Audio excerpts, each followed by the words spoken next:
aí ele disse que ele foi visitado por 3 homens vestidos de preto que apareceram no quarto dele sem aviso prévio nenhum. E eles não estavam usando só, aliás, pra ele, assim, não era só uns caras vestidos de preto. Eles tinham também uma aura, assim, uma presença meio sinistra. Ele sentiu que tinha alguma coisa errada ali, né? Ele disse que os olhos desses caras eram brilhantes e hipnóticos e a presença deles causou um forte mal-estar físico. Várias testemunhas foram assediadas por essas pessoas vestidas de preto, né? Lá onde ele investigou o Homem-Mariposa, em Point Pleasant, na West Virginia, entre 66 e 67. Mas quando você fala dos homens de preto, da aparência deles, e tem até vídeo, né? Se você procura na internet, tem alguns vídeos de supostos homens de preto surgindo em alguns lugares. Você tem essa aparência com cara de robô, com cara de boneco. Foram fotografados vários objetos. A ONU nunca parecia um avião. Ela teve um contato imediato de 3º grau. Muito grande, parecia um sol. Ele está perseguindo o drone, ela está indo atrás. A aeronáutica não divulga os resultados de suas investigações sobre objetos aéreos não identificados. Ela pegou e bateu assim no meu ombro, embaú, e seguiu o caminho. Contato.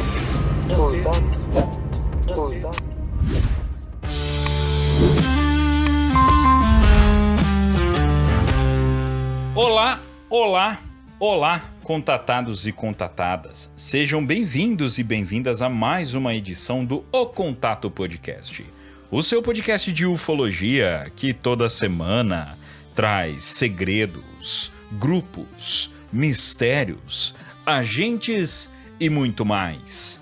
Eu sou Vinícius Martins, mas pode me chamar de Vini. E lá, em Tauba Black,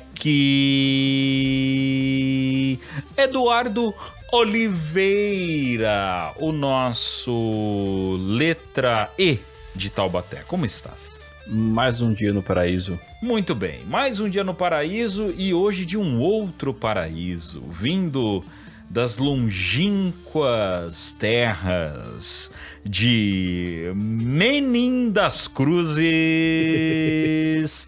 ele, o nosso Zeca Pagodinho de Mogi das Cruzes, Alexandre Everton. Estamos desencavando ele das tumbas, porque não quer gravar podcast mais o homem, só quer tocar pagode, só pra todo lado. Como é que você tá, meu querido? Tô bem, rapaziada, que prazer enorme estar aqui. Descongelaram eu, igual o Roberto Carlos, né, do Natal. Descongelaram. Isso. Mais um dia em Mogi. Isso aí. Tô mais um dia em Mogi. Mais um dia em Mogi das Cruzes. Muito bem. Bom, meus caros, ainda não temos a presença de Gustavo Cornacchione, pois em Jabuticadengue o negócio tá louco. O negócio tá tenso, o negócio tá ferrenho, o negócio tá pesado, mas ele já tá se recuperando. Para quem ouviu o nosso último episódio sobre o Tesla, diga-se de passagem, que episódio maravilhoso que ficou. Uma aula sobre Nikola Tesla, ficou muito legal, foi muito divertido de gravar. E o Guto não pôde estar junto com a gente porque ele tava ali, tinha acabado de sair de uma alta, né, da dengue dele.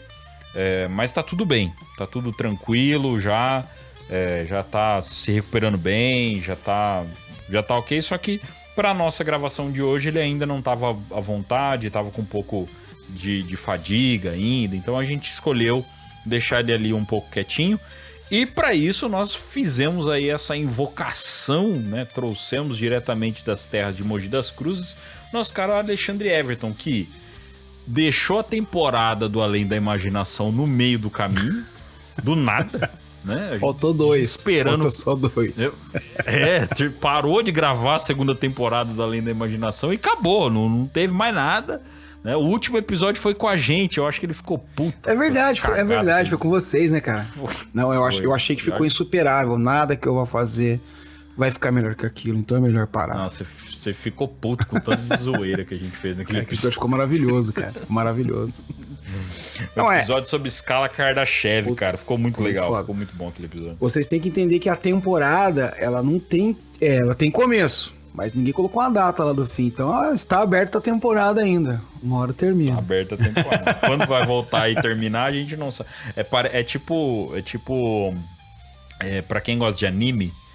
foi a última temporada do Attack on Titan. Foram 3 temporadas pra acabar o anime, cara. Que, né, tipo, não, é a última temporada. Mas a última temporada teve 3 temporadas. É um negócio de louco. Mas é isso, meus caros. Antes de ir pro episódio, até falando ainda do Guto, eu quero fazer aqui um momento de conscientização. A gente tá no começo do ano ainda.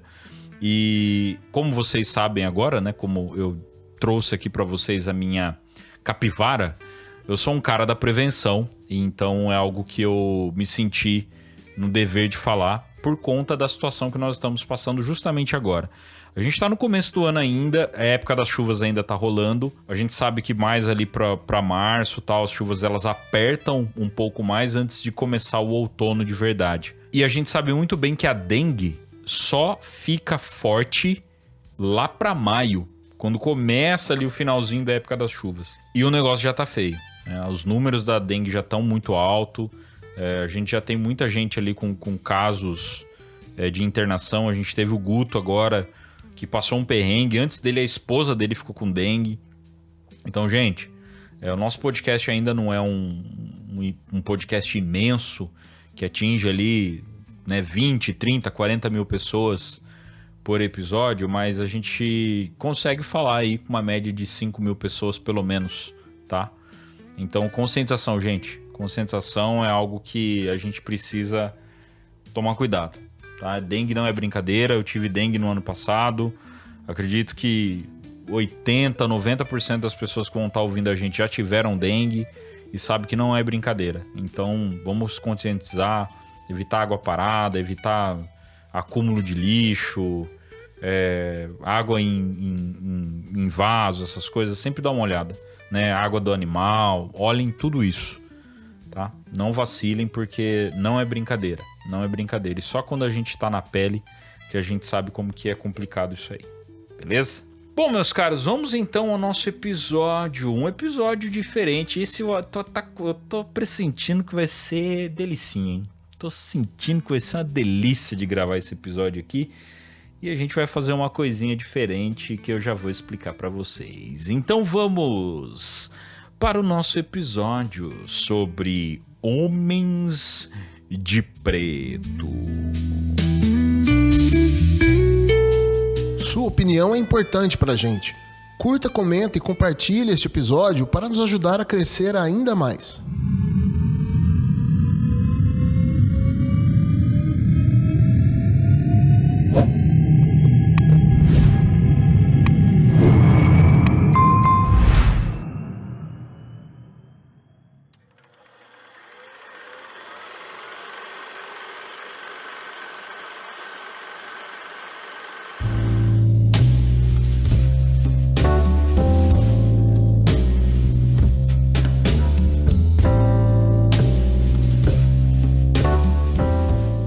Muito bem, meus caros, vamos lá iniciar o nosso episódio da semana. Um papo diferente do que nós estávamos vindo, né? A gente estava vindo nos papos de conspiração, papos de teorias ali de projetos. Não que Homens de Preto, até puxando já o papo com meus convidados aí, Homens de Preto a gente pode dizer que seria uma conspiração também, envolve um pouco ali de conspiração, um pouco de projeto. O que você acha, Lê? Envolve um pouquinho de tudo disso, né? Totalmente. Eu sou o cara apaixonadíssimo por qualquer teoria da conspiração. Eu tô lá participando, tô lendo e tô já criando aquela fanfic na minha cabeça, criando uma solução para essas teorias. E os Homens de Preto, para mim, são totalmente sim, parte desse universo das teorias das conspirações que existem por aí. E acho que tem bastante, assim, tem um pouco a ver, aliás, com o que vocês já vinham falando de MK Ultra, do Montauk, do Harp. Por quê? Porque sempre tem que ter aquela mãozinha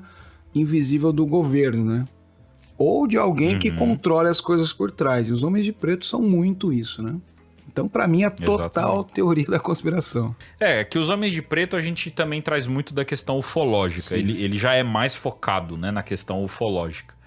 A gente tem as aparições dos Homens de Preto sempre são ligadas a casos ufológicos.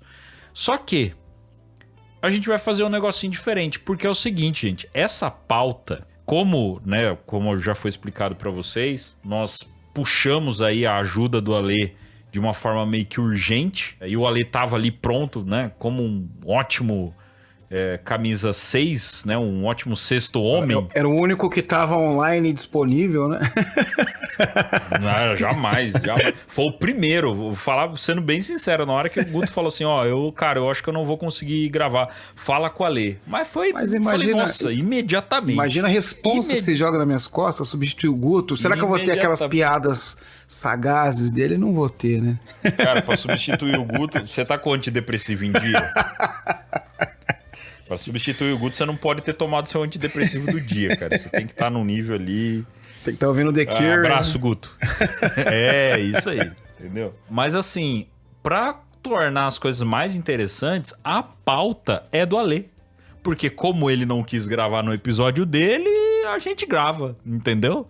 Então a pauta é dele. Não é que eu não quis. O universo conspirou para que eu não gravasse, para que rolasse. O fenômeno não deixou. Exatamente. A mão invisível, sei lá de quem. Mão invisível do mercado, né? O mão invisível da CLT. A mão invisível do meu chefe não deixou. Isso. Tem tantos exemplos de mão invisível que a gente pode trazer muitos, aqui, muitos. Começo de ano ainda, nossa senhora. Várias mãos invisíveis ali. Mas assim, minha gente, quem vai conduzir o episódio não serei eu dessa vez. Será meu caro Alexandre Everton. Então, esse é um episódio do Contato do Além, ou Além do Contato. Contato da imaginação. Então, meus caros, quem vai conduzir o episódio não serei eu. Eu serei um convidado. Eu e Eduardo seremos o convidado. Quem conduzirá é Alexandre Everton. Já que ele não quer gravar no podcast dele, ele vai gravar no nosso. Eu já tô suando aqui com tamanha responsabilidade. Eu também, tá um calor do caramba. 40 graus na sombra aqui em Mogi hoje. Calor do caramba aqui. E tem que ficar com a janela fechada pra não sair os cachorros ainda. Janela fechada pra não aparecer o cara da moto, é sempre assim. Então, meu caro Alexandre Everton, fique à vontade, a casa é sua, cara, e nos traga o conteúdo de hoje. Que maravilha, vamos lá. Que responsabilidade, né?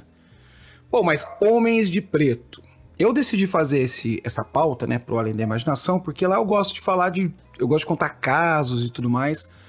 E a gente pode dizer que pelo menos aquela casuística um pouco mais antiga, aquelas histórias de abdução, histórias de avistamentos, de contato de terceiro grau e tudo mais, sempre tem ali a presença desses caras que são umas figuras misteriosas, eles são parte integral dessa mitologia ufológica, né?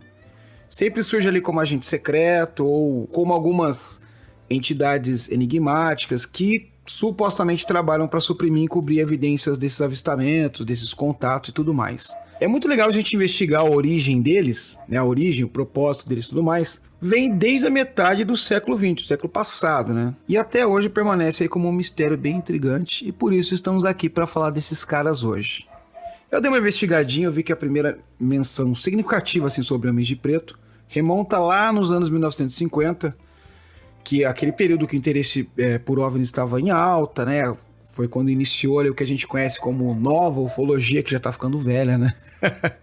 Mas após aquela parada de Roswell, após o avistamento lá da Ilha de Maui, após o avistamento do Kenneth Arnold, né? Quando começou esse assunto todo na mídia e tudo mais, essa história dos Homens de Preto também vieram com uma certa força, né? E um dos primeiros casos que foi reportado de uma suposta visita desses caras foi ocorrido com um cara chamado Albert Bender. Bom, antes da gente falar sobre esse acontecimento, é legal a gente fazer uma contextualização aqui de quem que era esse cara, o Albert Bender, que ele tem uma certa importância no mundo da ufologia, né? No mundo da casuística, de pegar as histórias e trazer pra frente, né?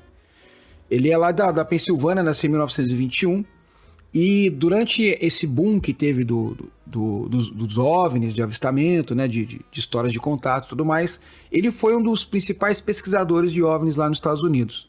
Tanto que ele fundou em 52 uma revista chamada International Flying Saucer Bureau, né, que respondia pela sigla de IFSB. E era uma revista, uma publicação que ele fazia, uma espécie de um boletim, né, onde ele compartilhava essas informações sobre o fenômeno OVNI e tal. Então ele acabou ganhando uma popularidade, ele acabou se tornando um cara notório entre os membros aí da galera que curtia esse lance de ufologia, que curtia essas histórias. Então ele começou a ficar, vamos dizer assim, famoso entre aspas, né? E obviamente que esse interesse, o estudo dele, atraiu a presença desses homens de preto, né? Ele conta que no auge do aquele sucesso dele lá e tal, em 53, ele chegou e falou assim: galera, muito obrigado, valeu, mas eu vou fechar a revista, a publicação, né, o boletim que eu sempre coloco aí, e também estou interrompendo aqui as minhas investigações sobre OVNIs.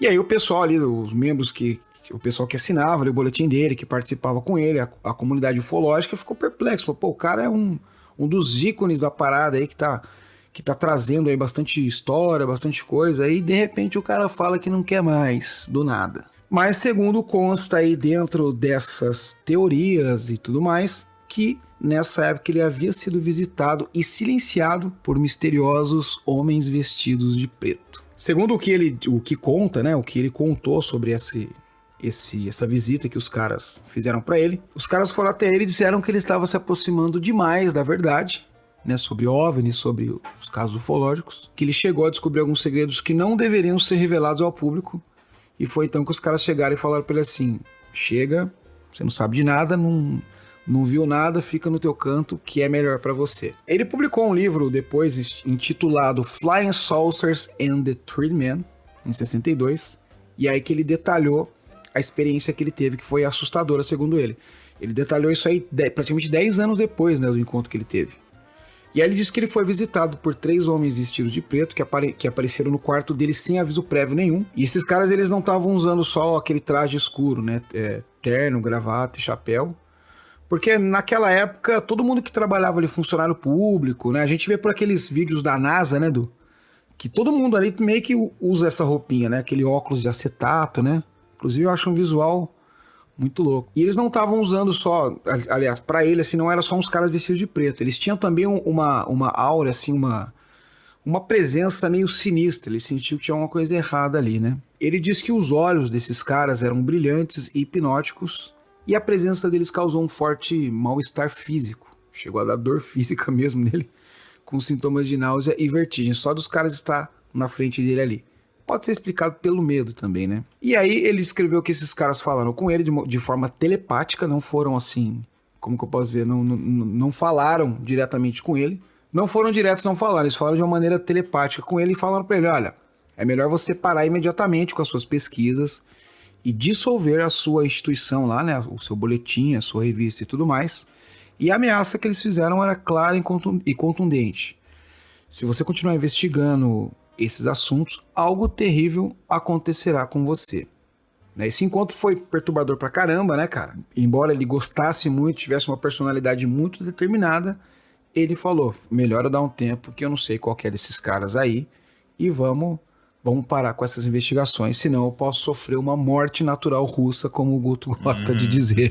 Então esse foi mais ou menos o início aí dessa teoria dos homens de preto. Existem outros autores, né, que falaram sobre os homens de preto, a gente vai falar mais a respeito deles.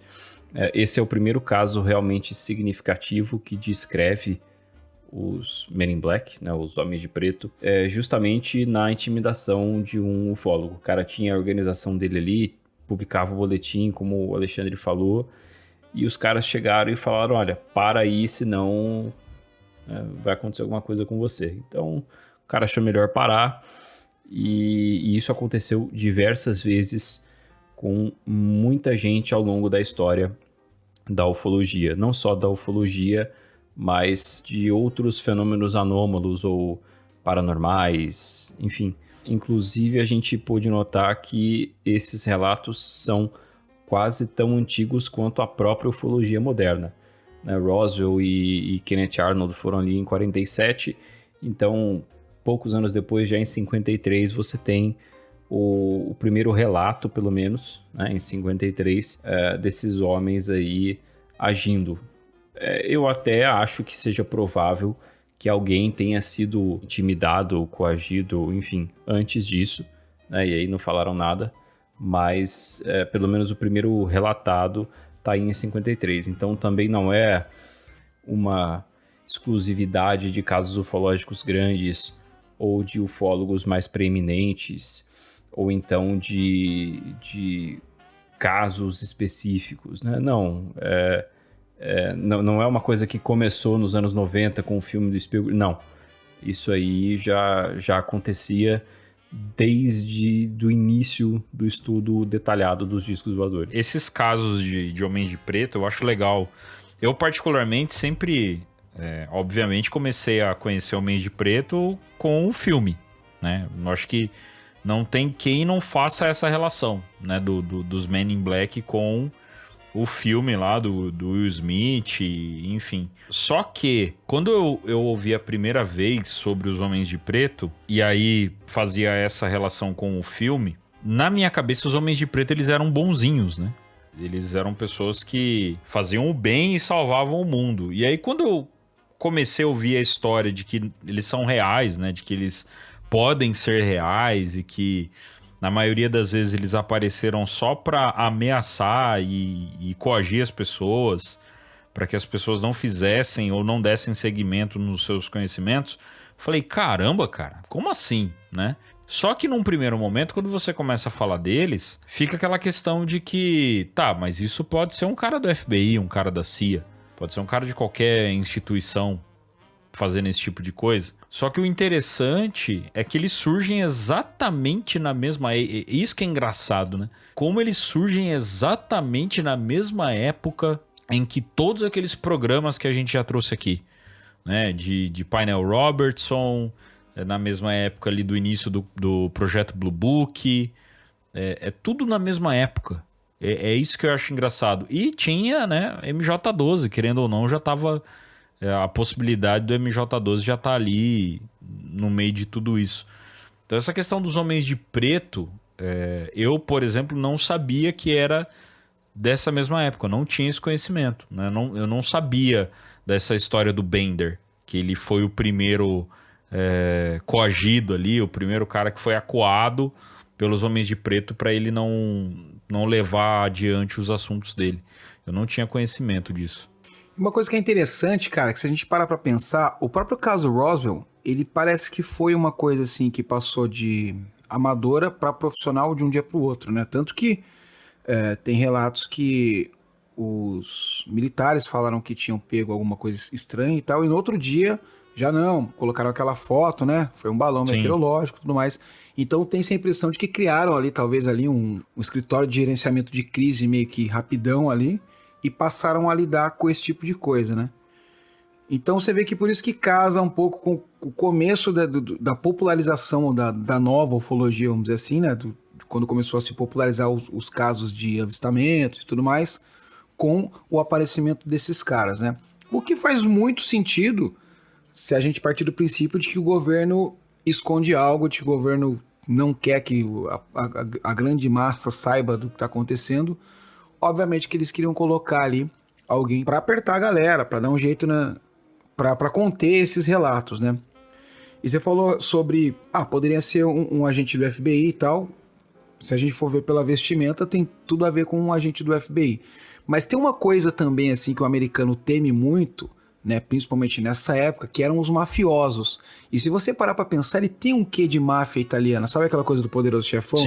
Sim. Vou te mandar um cara ali pra dar aquela intimidade e tal, uma coisa que realmente mete medo, né? Então isso era uma coisa que tava ali dentro do inconsciente coletivo norte-americano, dos caras que vinham e davam aquela abafada em cima de você, né?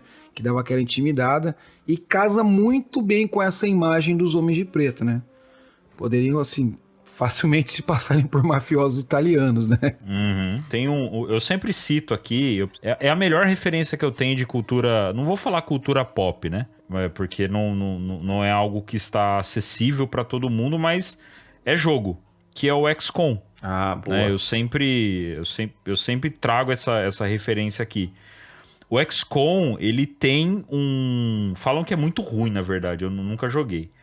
Mas eles têm que é o XCOM Bureau, que tem esse pega, sabe? De uma força-tarefa que investigava ali no passado e que combatia a invasão alienígena que acontecia ali em meados da década de 60. E aí tem aquele negócio daquele chapéuzinho Panamá, sabe? O terno, paletó. Bem a cara dos homens de preto do filme, sabe? Bem aquele estilão ali mesmo. E aí você tem esse jeitão de máfia. Esse negócio de máfia italiana, né? Dos homens de preto chegando e resolvendo o problema.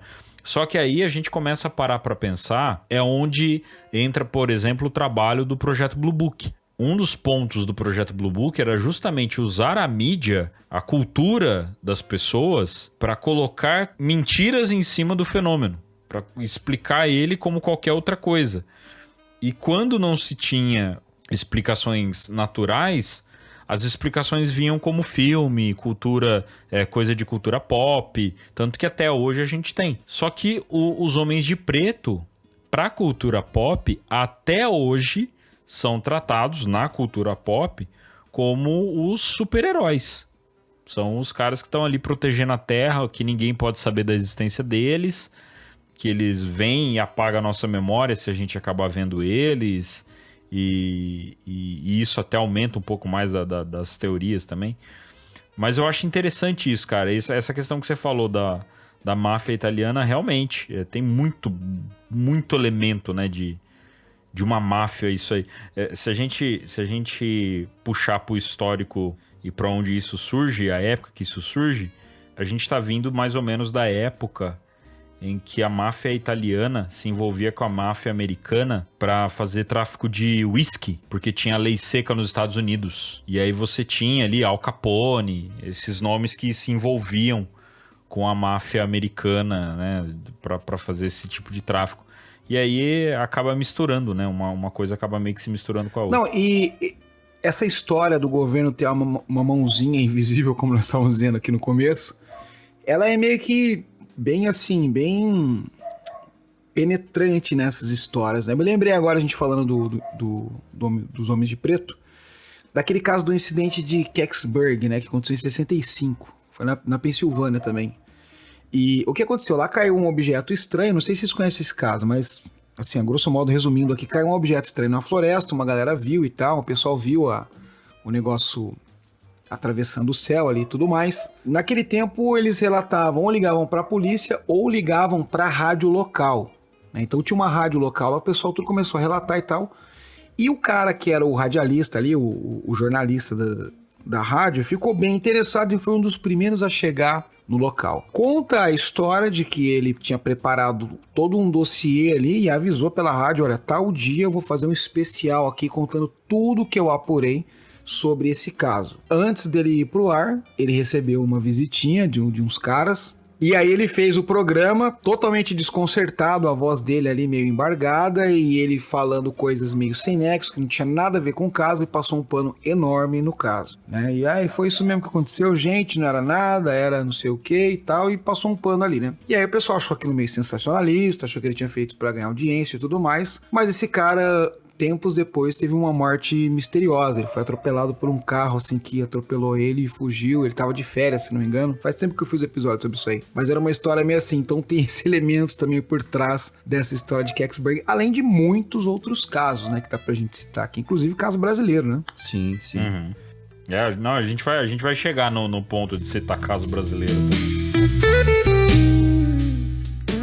Quer conteúdo exclusivo e bastidores do nosso podcast O Contato?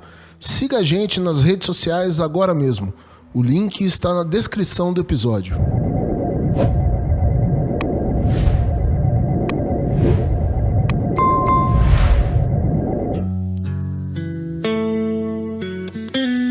Vocês falaram sobre a questão da máfia.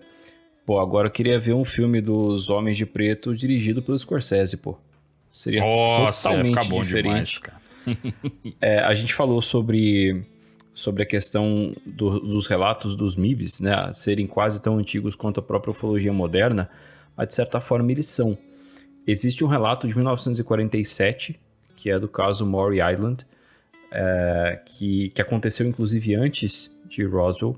Em junho de 47, um marinheiro chamado Harold Dahl, ele disse que viu 6 objetos voadores metálicos sobrevoando essa região de Maury Island, no estado de Washington, que foi no mesmo estado em que o Kenneth Arnold viu os Flying Saucers, né, que o repórter escreveu depois. É interessante que ele fala que esses objetos tinham forma de donuts, né? E o Kenneth Arnold que praticamente cunhou sem querer esse Flying Saucers, né? Que tinha o formato de pires, né? Talvez ali tenha alguma coisa a ver. E os dois falavam sobre serem objetos que metálicos, né? Refletiam a luz do sol. Sim, tinha o reflexo metálico, né?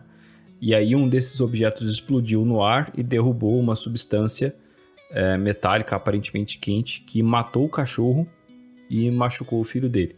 No dia seguinte, o Harold Dahl foi visitado por um homem vestido com um terno preto que conversou com ele para ele não falar com ninguém a respeito do que aconteceu. Então, esse seria o relato mais antigo de um MIB, não, um homem de preto, mas muito tempo depois o FBI meio que colocou essa história em descrédito, tentou mostrar que isso era uma farsa, mas a conexão entre o assunto OVNI e a figura dos MIBs que aparecem para tentar intimidar, enfim, já tinha sido feita, né? Já se falava um pouco a respeito disso. Claro que não tanto quanto hoje, talvez por conta dos meios de comunicação, mas o link já existia. Salvo engano, esse caso ele está registrado, olha, ele está demonstrado, né? Me fugiu a palavra agora. Ele é encenado na série Project Blue Book do History Channel. Eu acho que ele está retratado lá, não tenho certeza, mas se não é um caso parecido. E a própria série também tem um núcleo de homens de preto ali, que infelizmente não foi desenvolvido, então a série não chegou a dar uma explicação definitiva para os homens de preto, mas eles aparecem lá. A série acabou na segunda temporada, foi cancelada e tinha um monte de coisas para serem explicadas ainda e ficaram sem explicação. Ô Du, agora tem uma dúvida aqui, eu vi uma parada aqui que eu não consegui ver a veracidade disso, mas você, como é um grande estudioso e amigo pessoal do John Keel, talvez possa me dar uma luz aí. De que ele escreveu algumas interações dos Homens de Preto naquele livro dele do Mothman Prophecies, né, do Homem Mariposa. Isso aí procede? Ele falava bastante sobre Homens de Preto também, algumas obras dele, né? Procede, e a expressão Men in Black é dele. Olha o John Keel nos surpreendendo mais uma vez. Essa expressão Men in Black foi ele que criou, se não me engano, no próprio livro The Mothman Prophecies. E aí o ouvinte que boiou agora, ouve lá o episódio que a gente fez aqui no Contato sobre... A trilogia que a gente fez. São 3 episódios, né? É um episódio aqui no Contato sobre o John Keel, que ele se ancora em 2 episódios anteriores que a gente fez sobre uma outra teoria. Sobre criptocriaturas, né? Criptoterrestres. A hipótese criptoterrestre. E aí 2 episódios lá no podcast X sobre o Homem-Mariposa, o Mothman, que Cara, esse do episódio X, do podcast X, não sei se o Du lembra, eu até mandei o áudio pra você depois, né? Eu fiquei com medo, cara. Inclusive tem participação de Alexandre Everton. Tem. De Alexandre Everton, Vinícius Martins e Gustavo Cornaccioni. Verdade. Cara, eu fiquei com medo, cara, do segundo episódio. Foi tenso. Gravar aquilo foi tenso. Então, para o ouvinte que não sabe o que tá dado aí ao rumo aí, pode ir lá. E o John Keel foi um dos, arrisco dizer aí, um dos maiores investigadores de fenômenos paranormais e ufologia. Pelo menos ele é considerado um dos maiores. Muitas coisas que hoje a gente vê aí sobre hipótese interdimensional, ele e o Vallée lá nos anos 50 e 60 começaram a colocar em livros realmente. Inclusive, no caso do Vallée, com a ajuda do Allen Hynek, né? Eles trabalharam juntos. O Hynek foi o famoso consultor de OVNIs do Projeto Blue Book da Força Aérea. Projeto Blue Book, que tem um episódio no Além da Imaginação, e o Hynek, que tem, acho que 2 episódios aqui no Contato. também. Mas enfim, É uma... aqui a gente vai puxando, Tem ó. uma trilogia completa. Aqui a gente vai puxando, é assim. Ô, Du, mas qual que é a relação que ele... eu não li esse livro do John Keel. Qual que é a relação dos Homens de Preto com os casos do Homem Mariposa? Eu ia falar Homem Borboleta. Também não serve, deixa de serve. Não deixa de ser.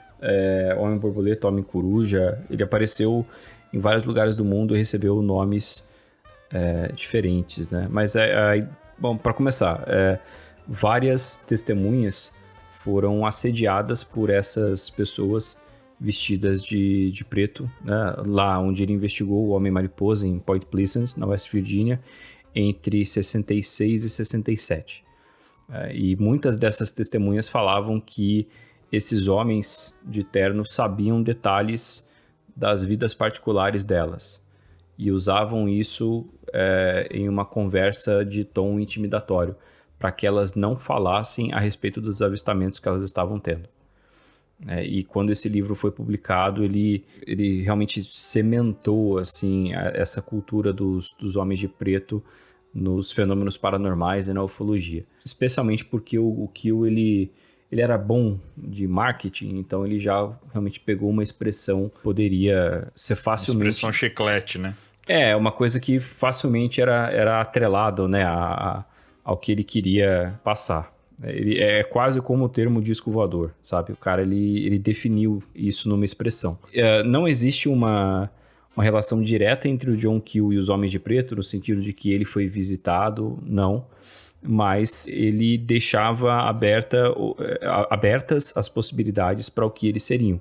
Por exemplo, está lá no episódio do Podcast X, inclusive um relato a respeito disso, de uma dessas figuras que por vezes foi associada a um homem de preto, que foi chamado de Indrid Cold, né? Ele dava o nome dele, deu entrevistas na rádio, na cidade, se não me engano. Ele foi, uma figura semelhante a ele foi vista saindo de um objeto que tinha pousado numa estrada. E aí esse objeto pousou, esse homem, né, esse ser, ele saiu do objeto, conversou com um vendedor ali que parou o carro, que teve problemas no motor quando o objeto passou. O cara parou o carro ali, viu o objeto descer, o cara saiu de dentro do objeto, eles conversaram e esse vendedor, ele achou estranho porque o cara não sabia nada dali, ele não sabia nada assim da paisagem, sabe? Ele perguntou das luzes no horizonte como se ele não soubesse que aquilo fosse uma cidade. E aí depois ele entrou no objeto e foi para a cidade. E esse vendedor aí, ele virou um contatado. Né? Ele e a esposa viram essa figura de novo, inclusive mais um homem de preto, entre aspas. Então o John Keel, ele não necessariamente achava que os MIBs eram agentes do governo ou então de alguma organização humana, pelo menos não em todos os casos. É claro que um cara vestido de terno pode trabalhar para qualquer coisa, ter qualquer profissão, pertencer a qualquer organização, mas o John Keel dizia que a gente também não poderia generalizar e existem explicações específicas para cada caso, o que dificulta um pouco as coisas, né, quando você tenta entender o fenômeno como um todo. Mas ele deixou claro que não são sempre seres humanos também não, pelo menos não na visão dele. O Indrid Cold, né? Eu acho que é a primeira vez que a gente está citando ele no podcast. A gente nunca falou dele aqui, em nenhum outro episódio. É um personagem que vale até um episódio específico nosso falar sobre ele, né? Porque eu também não conheço a história dele em detalhes. Peguei para ver um episódio do Mundo Freak falando sobre uma série que foi feita, uma série independente, que foi feita por um casal lá dos Estados Unidos, que eles são tipo o casal caça-fantasma. É uma série chamada Hellier. E aí nessa série eles citam o Indrid Cold. Inclusive eles caçam o Indrid Cold. Eles tentam achar onde ele fica e tal. E foi a primeira vez que eu ouvi falar, né, da história dele, mais ou menos. E fica aí uma possibilidade, né, de um outro episódio a gente trazer essa figura também do Indrid Cold. No que foi apresentado pra mim, ele era um extraterrestre que estava aqui na Terra, vivendo aqui na Terra. Aí agora, né, tem mais esse elemento de que ele seria talvez um Men in Black. Então são São alguns elementos interessantes. Então, depois quem quiser tiver afim, dá uma pesquisada sobre o Indrid Code. Pois é, chegamos onde eu queria, né? Na loucura. No auge da doideira. Então, até agora a gente tava falando dos homens de preto como poderiam ser facilmente identificados aí como agentes do governo, agentes da CIA, do FBI, enfim. Mas existem bastantes relatos, cara. Inclusive tem um que eu não vou lembrar detalhes, assim, mas era de uma mulher que ela havia visto uma nave e tal, tido um avistamento assim e tudo mais. E ela disse que depois ela falou sobre esse avistamento ali, e depois ela foi visitada por uns caras, só que eles eram pessoas esquisitas. Ela disse que eles se moviam de maneira meio robótica, falavam de maneira meio robótica, eram muito pálidos e suavam muito. Eles perguntavam alguma coisa para elas, ela respondia de uma maneira assim meio informal, e eles ficavam olhando um para a cara do outro, eles não entendiam, e ela tinha que ser bem informal para eles irem entendendo o que ela estava falando. Né? E ela disse que ela deu as informações que eles perguntaram, não foi nada demais assim sobre o que ela tinha visto, apenas detalhes do avistamento. E aí quando eles tiveram as informações que queriam, eles se viraram de maneira robótica e saíram de dentro da casa dela. Né? E tem uma coisa que me pega, foi que ela viu que eles estavam suando muito, e ela disse assim, você quer tomar uma água? Aí o cara falou assim, pra quê? Aí ela falou assim, pra ser frescada. Ele falou, tudo bem. Aí ela encheu o copo de água, deu na mão dele, ele ficou segurando o copo, e ele olhava como se ele não soubesse o que fazer com aquilo. Caraca. Bem legal, né? E tem um outro caso também que, puta, cara, Legal? Porra. Bem legal, né? Bem legal, cara. Tem uma história que o Eduardo contou uma vez, eu não lembro onde foi, cara. Não lembro se foi num podcast ou se foi naquele programa que ele apresenta lá da 98, em que ele conta a história de um taxista. Acho que eu já até comentei com você sobre esse caso, que ele não abriu muito, eu não consegui encontrar detalhes e tudo mais. Mas, a grosso modo, ele fala que era um taxista lá de Minas Gerais, parece que ele ia fazer tipo a última corrida pra ir embora, assim. E aí entraram dois caras, assim, bem esquisitos no táxi e falaram pra ele, a gente vai até tal lugar, assim, que era um lugar bem ermo, sabe? E aí ele ficou com medo, ele achou que ia ser assaltado, mas os caras estavam meio vestidos e tal. Ele falou, porra, não faz muito sentido, e foi, né? E aí eles chegaram perto de uma área que tem um motel, assim, uma coisa assim, sabe aquelas coisas do motel afastado da cidade e tudo mais? Na rodovia. No meio do nada os caras falaram assim, pode parar aqui. Aí ele falou, puta, vou ser assaltado, né? Aí ele parou, os caras desceram. Tomara, né? Seria melhor que tivesse sido assaltado. Tomara que ele foi assaltado. Não, e aí os caras desceram e eu não lembro se ele perguntou quanto foi a corrida ou algo do tipo. E o cara deu um monte de dinheiro pra ele, assim. Ele falou, não, cara, mas deu menos e tudo mais. E o cara falou assim, não, pode ficar, a gente não vai mais precisar disso. E os caras saíram andando e sumiram lá. E o Albert Eduardo fala que ele tinha um escritório lá em Minas Gerais, em BH, parece, sobre ufologia e tudo mais, né? Onde ele pegava o relato da galera ali. Esse taxista foi lá e deu o depoimento pra ele e tudo mais, e tinham gravado. E ele disse que invadiram esse escritório dele e roubaram a fita cassete que tinha gravado o relato do cara. Puta, eu achei esse caso fantástico. Já tinha ouvido falar desse caso, né, Du?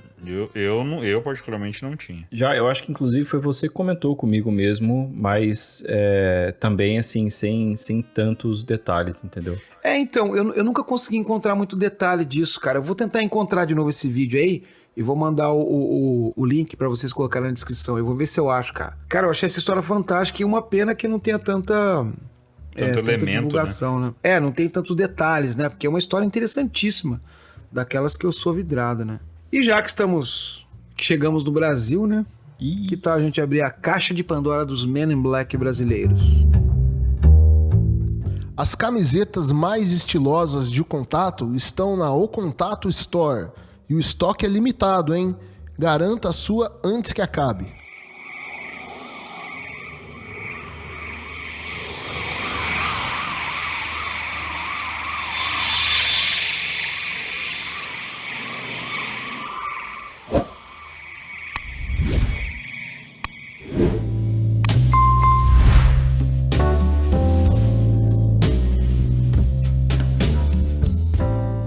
Cara, pra mim o mais icônico é Varginha. Ah, com certeza. Com certeza. E eu acho que assim, a gente nem tem muitos casos no Brasil que são tão impactantes quanto Varginha da presença de Men in Black. Tem mais aquela coisa do exército, do governo, Isso, né, e tudo mais. Mas de homens de preto, assim, com essa descrição, eu acho que também Varginha seja o único, né? Falaram que nenhuma, até algumas pessoas falam que na Operação Prato, isso meio que ficou bem claro, né? Depois do podcast da Operação Prato que foi feito pelo Andrei e tal, ficou bem claro que isso não aconteceu, né? Que essa parte da história lá em Colares não aconteceu, de que os americanos teriam vindo para cá e eles estavam acompanhados de homens vestidos de preto. Então isso ficou bem, bem claro de que lá, na verdade, isso não aconteceu. Mas o relato das meninas de Varginha, dos caras aparecendo lá de preto, chegando num carro, oferecendo dinheiro, cara, é muito bom. É muito da hora esse relato, sabe? É muito interessante. Esse material legal do Goulart de Andrade, né? Que ele fez o Comando da Madrugada, né? Uhum. Sobre o caso Varginha. E a mãe das meninas, ela fala assim, textualmente pra eles ali, fala abertamente, né? Sobre a visita de uns caras que até falaram pra ela sobre dinheiro, né? Olha, você pode pedir o que vocês quiserem, aí que a gente pode mudar a vida de vocês e tal, né? Tem uma galera que levanta a hipótese desses caras serem da Igreja Universal. Porque na época eles recém-adquirido a Record, rivalizando ali com a Globo, né? Tinha aquele escândalo do Edir Macedo, do dinheiro, né? Daquela filmagem dele no iate falando pra galera, não, tem que pedir, pode pedir que eles dão e tal. Com aquele embate entre Record e Globo na época, né? Então seria muito legal, seria muito interessante, aliás, pros caras, se elas fossem lá na televisão e contassem uma história dizendo que aquilo era mentira, porque daí ia tirar toda a credibilidade da Rede Globo, que estava fazendo uma cobertura ampla sobre esse caso, né?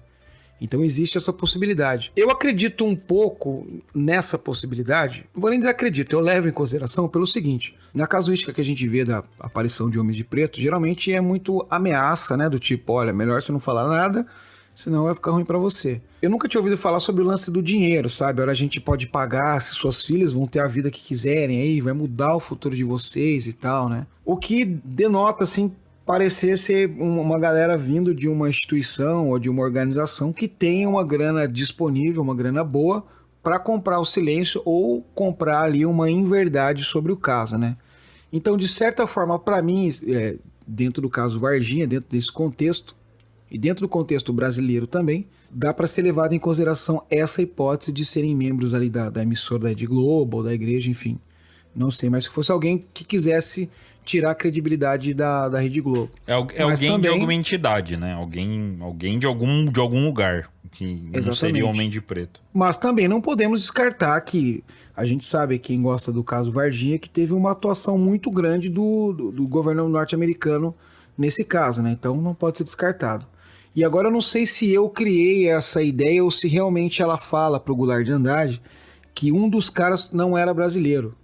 Eu acho que tem isso, não tem? Eu acho que sim. Realmente é mencionado isso. De que um traduziu o que o outro falava. Exato. E parecia, e ela fala como se esse que não falasse português é como se fosse ele o chefe, vamos dizer assim, né? Que eles se reportavam a ele explicando o que... Ele falava, né? Os caras traduziam, ela respondia, os caras traduziam pra ele, né? O que denota, assim, a presença de um agente norte-americano ou, sei lá, de outro país que não falava português. É interessante como a gente traz esses elementos para histórias brasileiras e a gente tem as mesmas explicações que você tem nos Estados Unidos, que é onde essa história dos homens de preto surgiu, e o adicional dos agentes americanos, ou estrangeiros pelo menos, né? Como no caso da Operação Prato, que você teria ali agentes estrangeiros. Varginha também, possivelmente um dos caras era estrangeiro. E um outro caso também que tem atuação, caso bem famoso até, que tem atuação de agentes de intimidação, pra gente variar um pouco, é o caso da Ilha Trindade. O caso Trindade, lá em 58, quando um navio escola da Marinha tinha lá os militares e alguns cientistas também a bordo, eles tiraram fotos próximo à Ilha de Trindade, no Espírito Santo, tiraram fotos com um OVNI, né? E essas imagens foram analisadas pela Marinha, por um fotógrafo famoso da época também, que eu não vou me recordar exatamente o nome agora, mas enfim, foi um caso que foi publicado na revista Cruzeiro e assim, super famoso, né? Até na época o Juscelino Kubitschek, que era o presidente, ele teria recebido cópias dessas fotos, teria sido brifado também sobre o caso, tem gente que fala isso, mas sobre os MIBs especificamente, falam... Du, só rapidinho, o fotógrafo era o Almiro Baraúna. Almiro Baraúna, olha, eu ia falar Almir, que bom que eu não falei. Mas a ideia é que pouco tempo depois, os militares teriam recolhido essas imagens originais, né, o material original, determinado sigilo em cima daquilo, e o Baraúna disse que foi até ameaçado indiretamente para não falar mais nada. E aí existe uma história também de que agentes estrangeiros participaram desse acobertamento. Se não tem homens de terno preto, tem todos os outros elementos. Você tem o caso sendo abafado ali por agentes de alguma organização. Mas você não acha que isso é uma coisa meio cultural também? Por exemplo, que a gente estava falando sobre o inconsciente coletivo do norte-americano de criar essa imagem do intimidador. Nós aqui no Brasil temos essa coisa, né? Que você fala assim, porra, tinha um gringo no meio. Já dá uma outra ênfase. Sim. Né? Sim. Claro, com certeza. Dá um ar de importância, né? Mas que nem, ó, o porquê que dos homens de preto em Varginha, por que eu não coloco muito a possibilidade deles serem homens de preto mesmo, ser algo anômalo ou qualquer coisa do tipo? Justamente porque teve esse negócio de oferecer dinheiro. Em todos os outros casos onde a gente tem os homens de preto sendo mencionados, você não tem essa questão do oferecer dinheiro. Você tem uma ameaça, você tem... eles são incisivos, eles vão pra cima mesmo, sabe? Tem um caso que não são homens de preto, mas eles são parecidos. Porque assim, quando a gente fala dos homens de preto, a gente tem que lembrar que como o Alexandre falou, a aparência deles geralmente é uma aparência humanoide, só que eles têm essa cara meio que de robô, né? Uma atitude meio que de robô. As ações deles são bem diferentes, eles falam ali meio que robotizado. John Keel já escreveu isso. Isso, eles são muito artificiais. E tem um caso em Leme, na cidade de Leme, no interior de São Paulo, que é inclusive até aqui perto de Americana, que eles chamam de os robôs de Leme, que teriam surgido esses seres, né, para um cara numa subestação, né, que ele tava lá tomando conta e tal, e esses seres surgiram e eles estavam meio que querendo... eles estavam querendo saber, pedir algumas informações referente o que era feito ali, sabe? A pergunta foi meio que idiota, igual a esses outros relatos que a gente tem, sabe? Parecia que eles estavam tentando descobrir alguma coisa, mas que pra gente é óbvio o que estava sendo feito lá. E eles chegaram lá e fizeram essa pergunta pra ele e tal. E o rapaz que viu, eu não lembro se é nesse caso ou se é num caso mais próximo ali também na cidade de Leme, que ele sai na mão com esses ETs, né? Com esses homens de preto. Ou se ele não sai na mão, ele na hora que ele vê os caras indo por um lado e quando ele vai olhar, os caras já não estão mais lá e aí ele vê uma luz passando e rola um blackout. Tem toda uma questão de um blackout também. Parecia que eles estavam caçando alguma coisa. Esse caso, ele é meio que... Ele faz parte daquela trilogia de Lins, que até no Hangar 18 já falaram, né? Que é o caso Maria Sintra, caso Bebedouro, os robôs de Leme, tem mais um outro caso. Que acaba se tornando tudo uma coisa só, eles acontecem tudo no mesmo período ali. E são cidades que não são tão próximas, mas são de uma mesma região. Então isso que torna interessante. Mas quando você fala dos homens de preto, da aparência deles, né, e tem até vídeo, né? Se você procura na internet, tem alguns vídeos de supostos homens de preto surgindo em alguns lugares. Você tem essa aparência com cara de robô, com cara de boneco, né? Não tem pálpebra, não tem sobrancelha, andam estranho. O corpo deles é aquele corpo avantajado e sempre com a roupa preta, né? Com aquele terno e tal. Então são coisas pra gente observar. E o caso Varginha não era muito bem assim, né?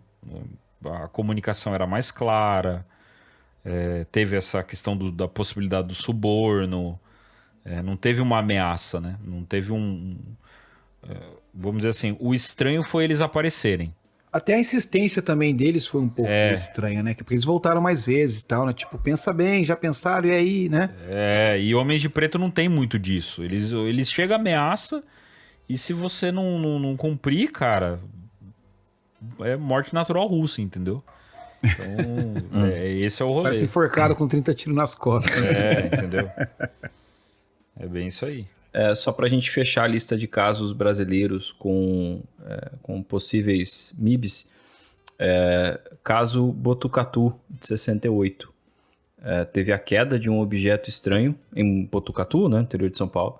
Teve a queda de um objeto e nos dias seguintes houve boatos pela cidade de que pessoas viram militares levando corpos que não eram de seres humanos, mas também não eram de animais. E aí algumas dessas pessoas também alegavam que foram visitadas por algumas pessoas lá que vestiam terno e tal, e essas pessoas as intimidavam para que elas não falassem mais sobre isso. 2 pesquisadores locais que estavam investigando essa história desapareceram.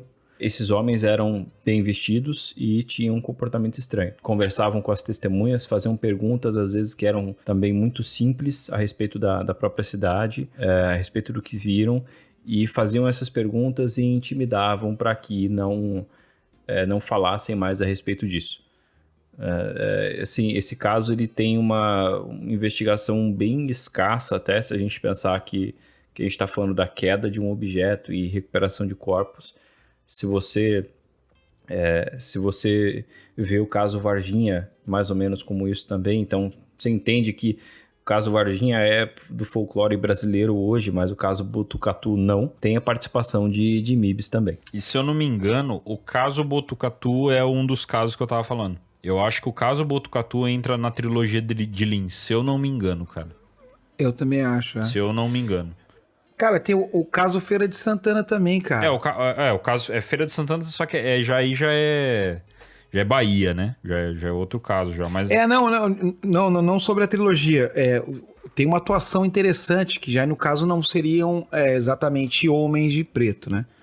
Mas teve nesse caso, Feira de Santana, o sitiante lá, o cara que viu o objeto disco caindo lá no açude, ele ligou para uns veículos de comunicação e tudo mais, e rolou aquela parada toda.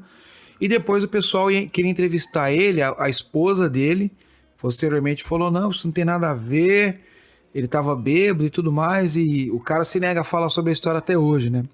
E dizem que a Marinha brasileira lá, de uma maneira, não sei como, chegou lá de forma assintosa e falou pro cara, não fala nada, você não sabe de nada, você não viu nada, né?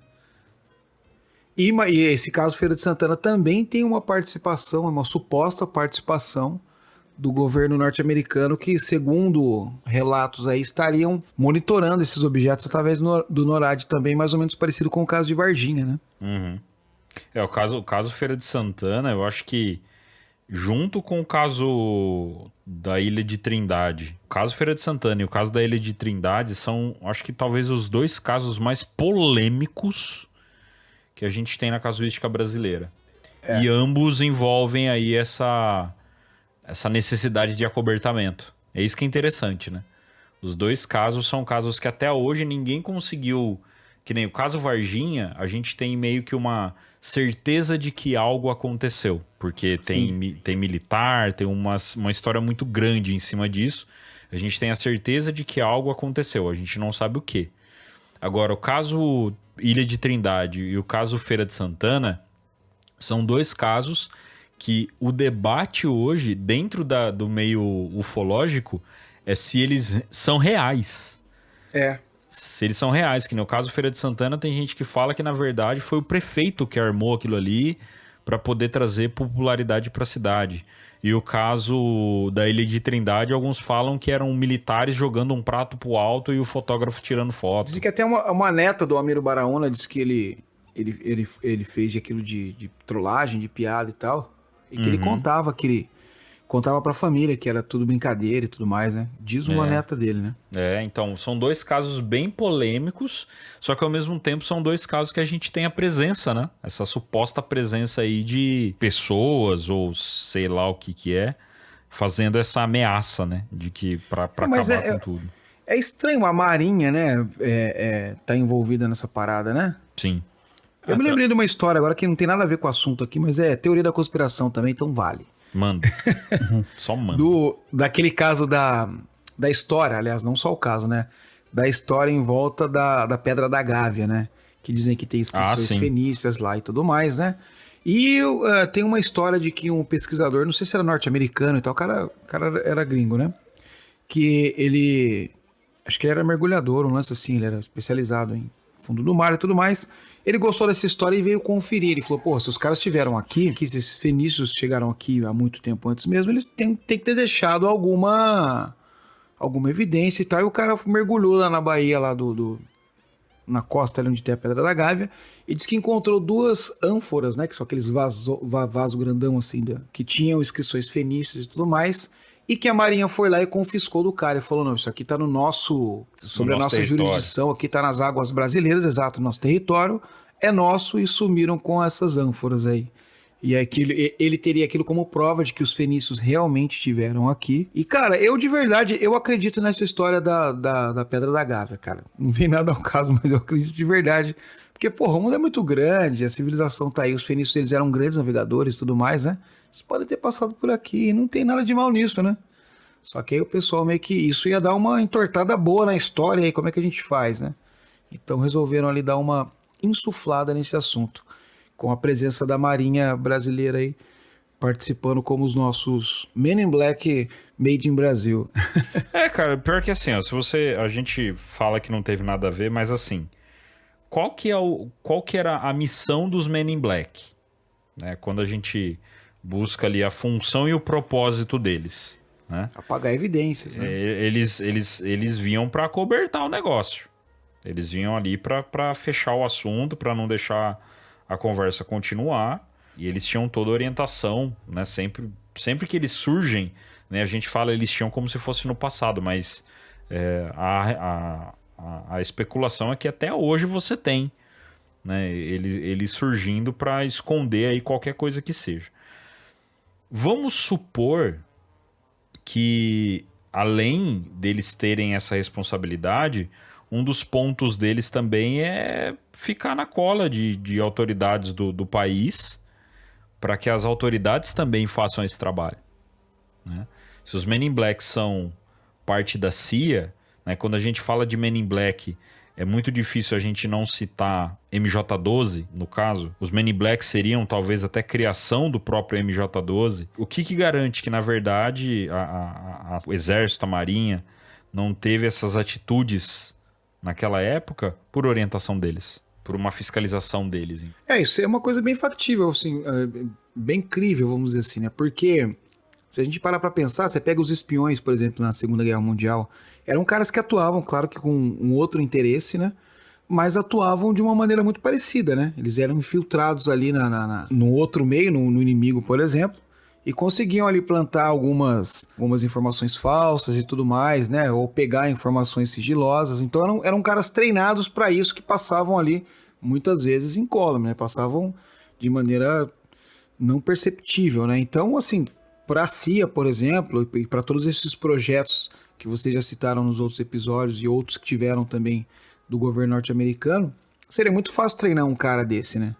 E a gente tá falando, cara, de uma época onde que... É que nem a gente falou no começo do episódio. Falar de Men in Black é falar de conspiração? Pode ser, e provavelmente é, porque, cara, a gente tá falando de uma época em que tinha MJ-12, em que tinha MK Ultra, em que teve Projeto Blue Book e vários outros supostos projetos têm envolvimento com lavagem cerebral, treinamento.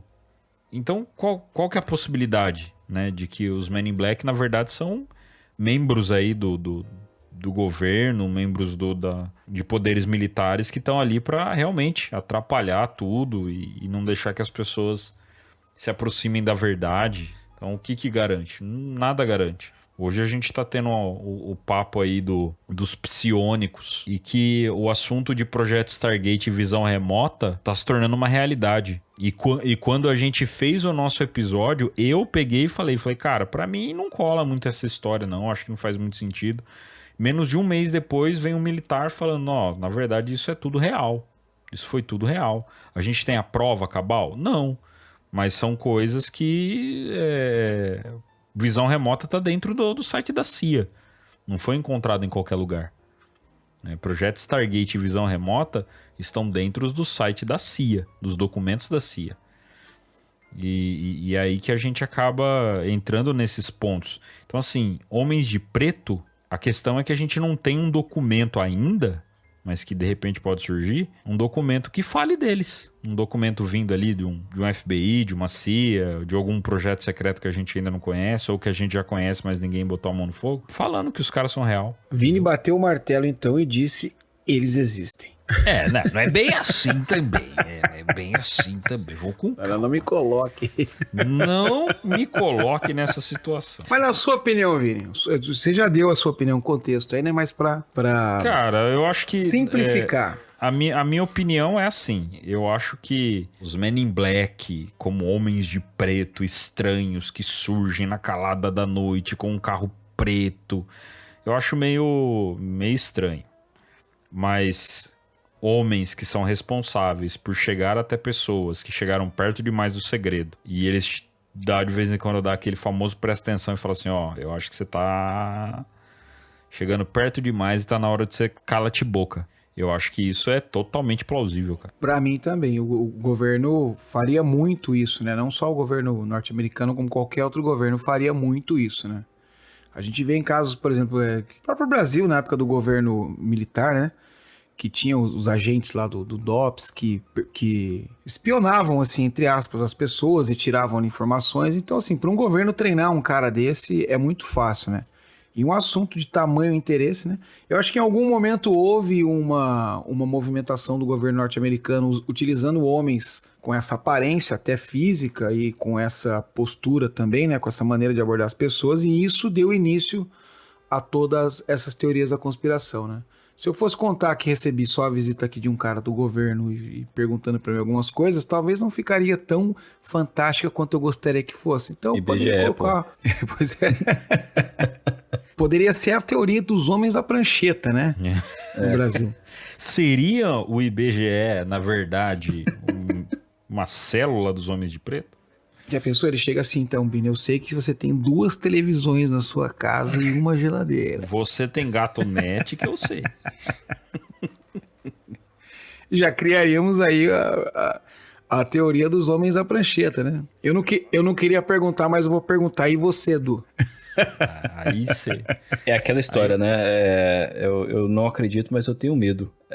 Assim, que os caras são de alguma raça alienígena ou são seres interdimensionais. Quanto mais fantástica é a hipótese para explicar esses caras, eu acho que é muito menos provável, lógico. Mas é muito plausível que os relatos sejam, em sua maioria, reais, dada a temática, né? E o contexto ali que a coisa acontece. A gente falou aí de instituições religiosas que podem ter algum tipo de interesse, a gente falou de governo, e a gente se falou, foi muito breve, mas existe aí no jogo, especialmente no contexto americano, as empresas privadas também. Se o acobertamento do fenômeno foi feito através dessas empresas, como o Contato também tem 2 episódios sobre Tá entre os primeiros episódios, inclusive, sobre um artigo que saiu de um cara que supostamente trabalha do Condorman. Um cara que supostamente trabalha no ramo aeroespacial e tal, teve acesso a esses programas, que a partir dos anos 70 o governo passou isso para a mão de empresas privadas para que pudesse ter uma segurança maior para ocultar tudo isso e ter aquela história da negação plausível, né? Eu estou falando a verdade quando eu digo que eu não tenho isso. Então você, a partir dali, pode ter também pessoas ligadas a essas empresas, ou pelo menos patrocinadas por elas, fazendo esse trabalho. Também seria de interesse deles. A pessoa chega extrai o máximo de informação possível e depois manda calar a boca. Pelo menos para mim faz sentido. Mas é humano, assim, são organizações humanas. Eu acho que aí não tem nada de sobrenatural ou essas coisas. Agora, que o próprio John Keel achava que os Men in Black podiam ser manifestações interdimensionais, ultraterrestres, sobrenaturais, enfim, ele acreditava nisso. Tanto que ele deu o exemplo do Indrid Cold e do Carl Ardo, que era o nome do parceiro, né, dele, colega de trabalho dele. Enfim, fica aí no ar e vamos ver se algum dia a gente sabe mais a respeito disso. É que naquela época também, se você parar pra imaginar, hoje você digitar o CPF do cara no Google, você descobre uma porrada de coisa dele, né? Mas naquele tempo, uma pessoa chegar e falar algumas informações suas ali, coisas até que não era de conhecimento público, soaria muito sobrenatural, né? Tipo, porra, como é que esse cara sabe disso? Né? E a gente sabe que o governo tinha ferramentas para conseguir informações pessoais das pessoas ali sem que elas soubessem, né? Sem ser divulgado isso. Então, pareceria muito na época algo sobrenatural, né? Aquela coisa da cigana, ler tua mão e falar assim, teu pai chama tal coisa. Você fala, porra, como é que sabe? Né? E aí soa sobrenatural pra gente, né? Às vezes só tem uma informação privilegiada.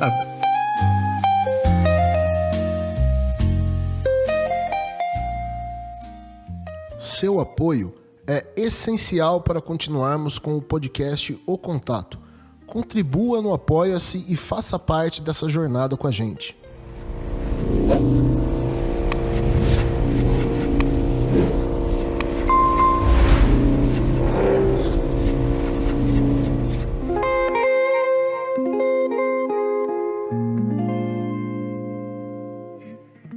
Cara, e pra gente dar uma fechada aqui, ou então deixar mais dúvida na nossa cabeça aqui, né? A gente ficou meio em cima do muro, né? E tal, aquela coisa mais cética e tudo mais. Mas, Du, tem mais algum caso aí pra dar uma apimentadinha aí, pra colocar uma pulga atrás da orelha... Olheira? A pulga atrás da olheira, né? Não dá. Pra colocar uma pulga atrás da orelha... Não consegue. Tá foda. Não consegue. Pra colocar uma pulga atrás da orelha nossa e dos ouvintes também, tem aí algum casinho assim? Primeiro, só pra completar uma informação daquele caso que você falou lá no começo do episódio, né, do Albert Bender, tem um livro que foi publicado em 1956 pelo Gray Barker, que o livro chama They Knew Too Much About Flying Saucers. Eles sabiam demais sobre os discos voadores. E lá ele narra o encontro do Bender com esses homens que apareceram lá para visitá-lo.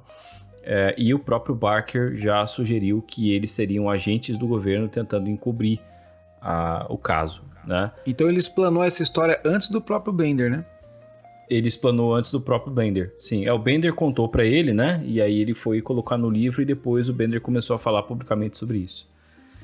E eu acho que isso aí ajudou a colocar, no meio dos anos 50, né, ajudou a colocar ali em parte do público a imagem de que de que esses homens de preto, eles ajudam a manter o segredo, né, ajudam a segurar a conspiração. O livro foi publicado em 56. E aí existe um caso de 67, né, em Ohio, em que o Robert Richardson, ele relatou que colidiu com um objeto misterioso na estrada. E aí, quando ele foi buscar ajuda e voltou para o local, esse objeto tinha desaparecido. Depois, 2 homens de preto o visitaram e pediram que ele entregasse um pedaço de metal que ele havia pegado desse objeto na estrada. E aí ele disse que já tinha enviado esse pedaço para ser analisado e tal. Os homens de preto ameaçaram a vida dele e da esposa. Então, os caras apareceram lá, uma coisa que até ali pouquíssimas pessoas sabiam, né? Assim, ele e talvez a esposa e as pessoas que receberam isso no laboratório para análise, esses caras já sabiam, não sabiam que não estava mais com ele. Então, como que eles sabiam disso? Se eles não receberam, né? Não estavam na casa dele, enfim. E o último caso é dos anos 70, é de 76, é colocado aí como um dos casos mais assustadores de encontros com homens de preto, porque ele tem uma descrição muito detalhada sobre a aparência deles, que é o caso Herbert Hopkins. O Herbert Hopkins era um médico hipnólogo também, se não me engano, e ufólogo. E ele fazia uma pesquisa muito extensa de ufologia e registrava tudo. Tinha muitos livros, escrevia bastante, tinha os próprios arquivos, né? Hoje a gente não tem o Google Drive hoje a gente tem o Google Drive para encher de coisas, a gente tem as pastas no computador para encher de coisas. Na época não tinha isso, o cara tinha muito arquivo físico. E aí, em setembro de 76, ele recebeu uma ligação de um cara que disse que era de uma organização ufológica. E poucos minutos depois que essa ligação acabou, um homem de terno preto chegou na casa dele. E aí esse homem de terno preto não tinha sobrancelhas, não tinha cílios, a pele dele era muito pálida, ele falava de uma forma sem emoção, o rosto dele também não demonstrava emoções, a voz dele era quase robotizada. Ele disse que ele teve algumas dificuldades para entender os gestos que ele fazia, né? Então, tipo, aperto de mão, algumas expressões que ele fazia, esse visitante, né? Ele não conseguia entender. Esse MIB falou para o Hopkins destruir toda a pesquisa que ele tinha sobre ufologia. Deu uma ameaçada nele ali, foi embora. E aí o Hopkins, muito assustado, ele queimou todos os documentos que ele tinha. Isso foi em 76. E esse caso ele também é usado às vezes para indicar que os MIBs talvez tenham alguma tecnologia ou algum poder para influenciar as pessoas ou controle, para fazer controle mental. Como entra naquelas teorias que a gente tinha falado sobre Montauk e Harp. Mas esse caso, assim, ele é muito... ele é interessante pelo efeito que teve na pessoa que foi intimidada e pela descrição detalhada que existe aí.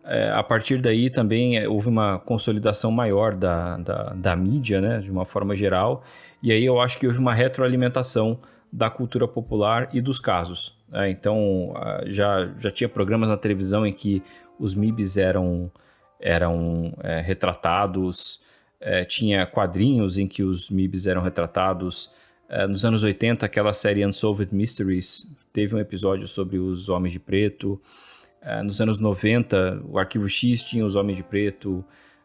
97 teve o filme, né, que a gente falou. Enfim, e aí eu acho que realmente vira uma questão verdadeiramente cultural, sabe? Deixa de ser relato e passa a ser de cultura mesmo.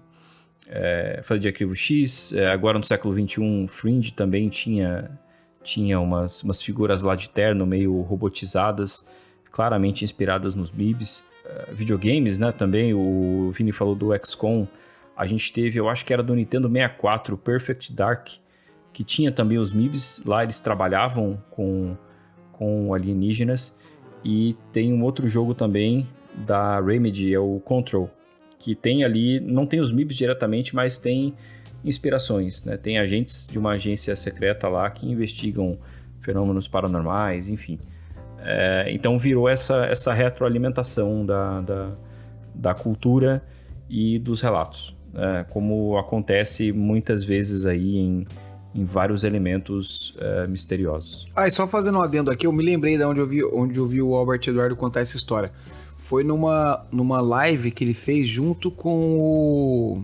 Puta, cara, esqueci o nome do canal do Enigmas e Mistérios, cara. O Edson Boaventura. Edson Boaventura, É numa live que ele fez com ele, que ele conta essa história. E depois ele conta lá na rádio também, no programa que ele tem semanal lá.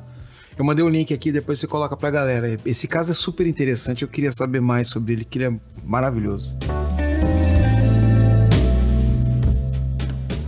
E o podcast O Contato também tem os seus apoios. Procure no YouTube CIPEX, Caminhos do Insólito, e conheça o belo trabalho do nosso professor e amigo Carlos Alberto Machado.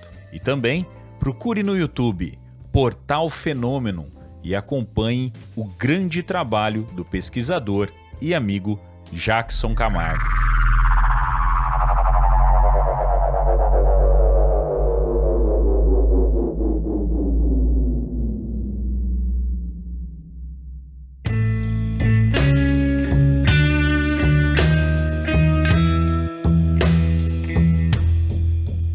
Bom, Bom, rapaz, então depois desse bate-papo, a gente não tem dúvida de que os homens de preto existem e que nós podemos ser visitados por eles a qualquer momento aqui. Ô, louco. Como assim, cara? Tocar a campainha já aí. Deus me livre, cara. Não pedi nada no iFood, não vou nem atender.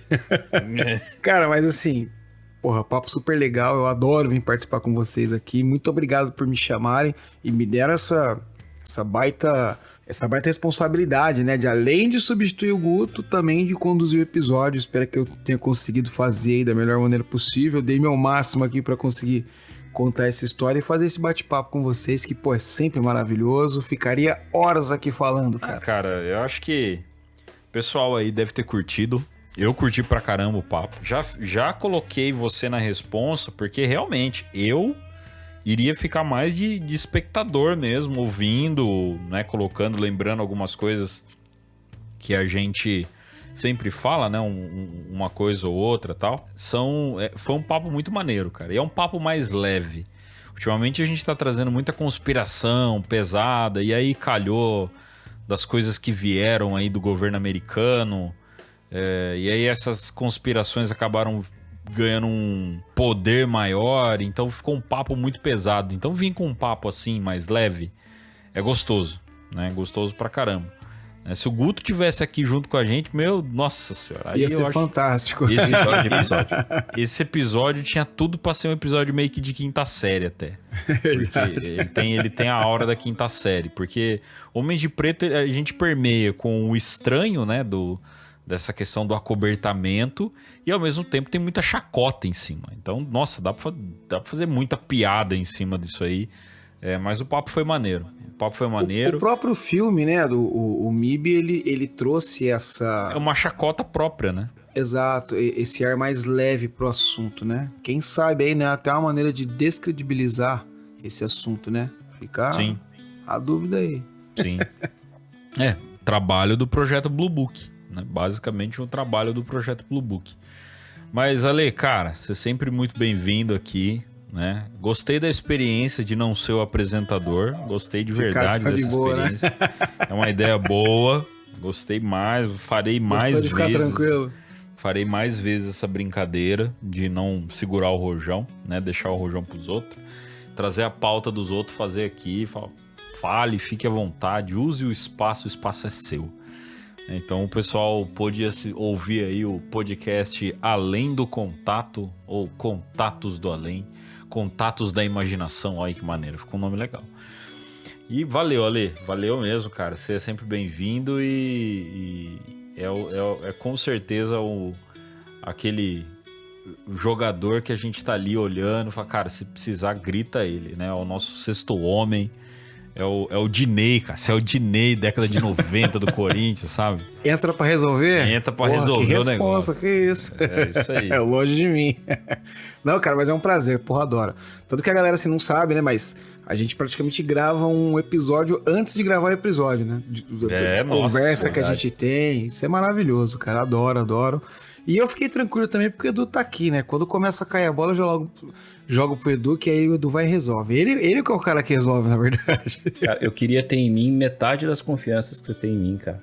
Vocês confiam demais em mim, mas tudo bem. Olha, os episódios que a gente gravava lá no Além da Imaginação, às vezes, não tinha nem roteiro. Eu ficava, não, fica tranquilo, o Edu tá aqui. E aí jogava a bola na mão dele, o negócio fluía, cara. Isso é maravilhoso. Falando em Além da Imaginação, ó... A última convidada que veio aqui, ela tinha parado o podcast também há mais de um ano. Depois de vir aqui, tá voltando. Então, fica esperto aí. Isso foi uma pequena indireta, né? Exatamente. Indireta no queixo.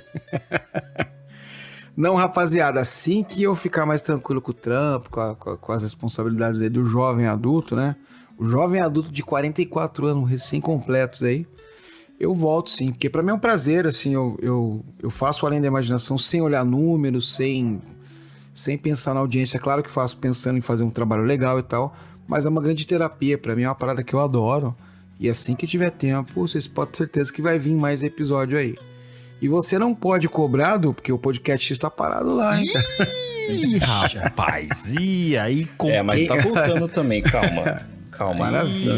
Aí virou cobrança. Nossa. Aí, calma. Cobranças ao vivo, né? Estamos trabalhando para retorno. Nossa. Mas é real, tá? Estamos trabalhando para retorno. Vai ser mais uma dobradinha. O tema que for abordado lá no podcast X vai ter um complemento no contato. Enfim, um vai complementar o outro. Mas calma aí que a gente chega lá. Isso é maravilhoso, já está né? sendo feita, hein? A pauta Às vezes acontece até com pronto. além da imaginação, cara. Às vezes vocês contam uma parada e eu faço um outro episódio que meio que complementa. Espero que os nossos ouvintes tenham essa vamos dizer assim, essa intimidade de um episódio com o outro, de ouvir também, porque sempre se complementa, né, cara? Eu acho isso fantástico, cara. Tem, cara. Tem porque assim, aquele negócio, além de se complementar, acabou um. Aí os caras, queria ouvir outro episódio. Não tem mais episódio pra ouvir. Então vai lá ouvir do outro, sabe? É assim que funciona. E um vai complementando o outro e são estilos diferentes. Né? O Contato, ele tem esse estilão mais tradicionalzão, né? De vir com o que tem de fato e... Né, o que tá na pauta, e a gente vai ali com os nossos devaneios e tal, mas a gente não vai muito no caso, né? Além da imaginação, tem casos ali, casos, e de uma forma direta, reta, né? A pessoa entende rápido do que se trata. E o Podcast X, ele vem com aquela coisa minuciosa, sabe? Cada um com um jeitinho diferente de trazer o assunto. E o Eduardo ainda, ele tem essa mania de trazer umas coisas mais macabras ainda. O Podcast X é a Deep Web dos podcasts nossos aqui. É onde o bagulho fica louco lá. Caiu lá, pode ficar com medo. Lá você cara, pode e ouvir, é de verdade. O episódio do Homem Mariposa, eu juro por Deus que eu fiquei com medo, cara. Não, vou até contar a situação como é que foi. Eu tinha levado meu filho pro treino de futebol e tava voltando. Deixei ele na casa da mãe dele e tava voltando. E eu pego uma estrada aqui em Mogi que chama Perimetral, né? Na época eu morava em outra casa ainda, né? Então, assim, é meio que os dois extremos da cidade, né? Onde a mãe dele mora e onde eu moro. Então eu pego essa Perimetral, que é uma estrada que ela ladeia toda a cidade. Então, assim, tem umas partes escuras e tal. Aquela noite que tem muita serração e tal. Eu ouvi o Du falando com aquela voz dele, eu falei, puta, mano. Eu parei e falei, vou terminar de ouvir em casa. Não, ouvir o Podcast X é pra ficar com medo. Aí é cagaço mesmo. Aqui a gente montou o selo Salute, né? Que é pra casos absurdos. Agora, você quer um selo, como o pessoal do Hangar 18 falava, nota marrom? Aí é com o Eduardo. O Eduardo que taca essas coisas no podcast. A gente brincou aqui uma vez também que era o cagaçômetro, né? O cagaçômetro. Alta no cagaçômetro. Boa, cabe bem. Gente, brigadão mais uma vez, maravilha. Minhas considerações finais são as melhores. É uma maravilha pra mim estar aqui conversando com vocês, batendo papo, tirando esse tempinho pra falar de coisas que a gente adora. E sempre eu entro com alguma informação e saio com 10. Então, pra mim, é super enriquecedor. Bom, cara, você é sempre bem-vindo, mais uma vez. A gente agradece a sua presença, a sua apresentação, né? Eu que agradeço. Sua condução aí do nosso episódio foi deveras proveitoso. Meu caro Eduardo Oliveira, considerações finais? É isso aí, muito bom. Prazer poder conversar e gravar com a Lê novamente. E tenho certeza que vai acontecer mais porque o Vini ficou de boa, né? Então... Nossa, maravilhoso, cara. Isso eu adorei. E essa pra mim foi a melhor parte. Bom, eu quero, antes da gente finalizar, só dar as boas-vindas ao Charleston. Charleston, ou Charlie, para os mais íntimos. Ele que é seguidor nosso desde quando o podcast começou lá, nos 5 primeiros episódios nossos. Ele já estava trocando ideia com a gente no Instagram e ele conseguiu agora fazer parte do nosso grupo de apoiadores. Então, Charleston, cara, seja bem-vindo. Você é mais do que bem-vindo, né? Você é aí da velha guarda aí dos apoiadores, dos primeiros apoiadores, né? Da galera que correspondia curtia. Por carta ainda com vocês. Isso, né? Que curtia, compartilhava, mandava mensagem. E agora fazendo parte do nosso grupo de apoiadores aí. Seja muito bem-vindo, Charleston. Muito obrigado pelo seu apoio. E a gente já pede desculpa. Porque é assim que a gente funciona. O pessoal chega, a gente já pede desculpa. Né, pela algazarra, pela bagunça. Mas você vai curtir. O grupo é especial pra caramba. E 2 avisos, meus caros. Um é um convite. A gente sempre deixou aqui o canal do CIPEX, do Carlos Alberto Machado, para vocês curtirem, né? Eu sempre deixei nos links e tal. Porém, o nosso professor acabou perdendo o acesso do canal. Então eu peço para vocês, eu vou deixar o link novo no nosso... né? Vou estar deixando o link novo aí na descrição do episódio. Vai lá, segue o novo canal do Carlos Alberto Machado, onde ele tá colocando tudo de novo o conteúdo dele. Logo, logo ele já vai subir as coisas as coisas novas dele, né, que ele tá fazendo. Lembrando que o Carlos Alberto Machado logo, logo lança livro novo, então fiquem bem atentos sobre isso. Mas reforço, entre no YouTube, né, lá do Carlos Alberto Machado, se inscrevam lá. E para quem não viu, né, os conteúdos do Carlos, do Machado, tá lá. Tá tudo lá, conteúdo extremamente rico. E o nosso YouTube também, tá? O nosso YouTube a gente tá querendo dar uma atenção maior para ele. Já tá diferente, então para quem ouve o episódio no YouTube já notou, né? Layout do YouTube, thumbnail do YouTube. A gente tá querendo montar, né, um conteúdo diferenciado para o YouTube. Então dá uma força pra gente lá. A gente tem bastante seguidor no Instagram, bastante seguidor no Spotify. Vai lá, segue a gente no YouTube também, dá essa força pra gente poder crescer ainda mais lá e melhorar o nosso conteúdo por lá também, né? E obviamente isso acaba melhorando até na questão da gente ter recurso, né, para poder melhorar equipamento. A gente quer conseguir alavancar um pouco mais as coisas pra gente poder conseguir chegar com uma condição de equipamentos para a gente poder aparecer mais para vocês também, né? Fazer uma live com uma qualidade legal, fazer vídeos com uma qualidade legal, com a gente aparecendo, enfim, tá? Então, dá uma força para a gente lá no YouTube, é de grande valia. E por fim, só lembrando, nós citamos o livro, né, do episódio, que é o Flying Saucers and the Three Men. Eu vou deixar o link na descrição do episódio para quem tiver curiosidade. Ele tem o Kindle, tá? Tem um e-book dele no Kindle pra galera que manja de inglês, fica mais fácil, tá? Eu vou deixar no link na descrição do episódio. Esperamos que vocês tenham gostado de mais este episódio. Nos encontramos na semana que vem em mais uma edição do O Contato Podcast.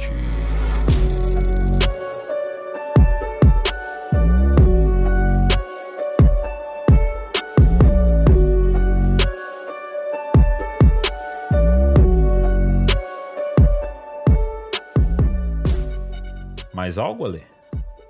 Não. Cara, pra mim, acho que fechou legal. O que vocês acham? Ô, louco, já? Não, peraí, só temos 1 hora e quanto? Só temos 1h20 de gravação. Tem pelo menos mais 1 hora de gravação. Ah, vocês têm essa meta? Vocês têm essa meta? Não, nem fudendo. Se você puder terminar, já termina. Eu agradeço.